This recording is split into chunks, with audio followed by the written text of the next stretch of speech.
de suite notre compile de l'actu avec toi, Pato, ce matin.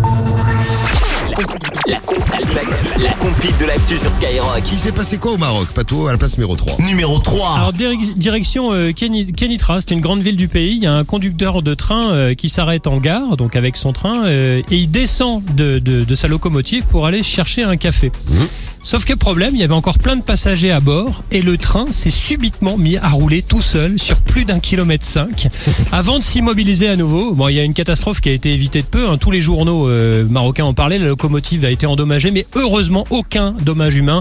Les passagers ont une grosse frayeur et à son retour, le conducteur était très surpris de voir que son train avait disparu. Il a dû halluciner, oui. Une enquête a été ouverte et il s'est fait pourrir, très engueulé d'être sorti du train pour un café. Voilà, faut mettre les freins. Oui.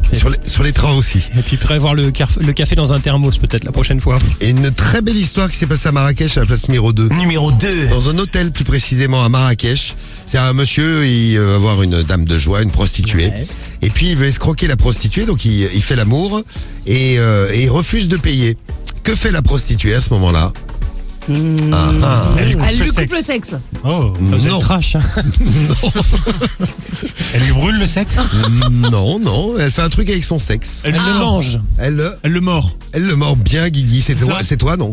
Non, c'est pas moi. C'est pas toi. Pour le coup, c'est pas moi. Elle s'est fait, donc le mec s'est fait mordre le pénis, donc elle s'est fait la bite du mec, elle a foutu un coup de dent dedans. Il refusait de payer. Après, ça s'est terminé en bagarre dans les couloirs de l'hôtel. Les clients sont intervenus pour qu'elle le lâche et l'homme a été hospitalisé comme bout de zizi en moins. Oh, le pauvre. Parce qu'il lui apprendra à payer. Ça lui apprendra. Ça lui apprendra à payer.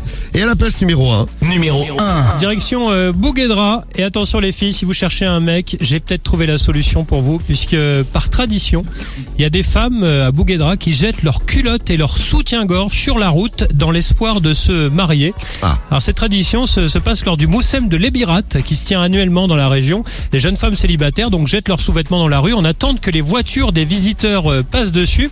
Et une fois que tout le monde a bien roulé dessus, eh bien remettent les culottes, les soutifs et elles attendent que le prince charmant se manifeste. Alors c'est une tradition locale qui surprend les touristes mais aussi les Marocains des autres régions.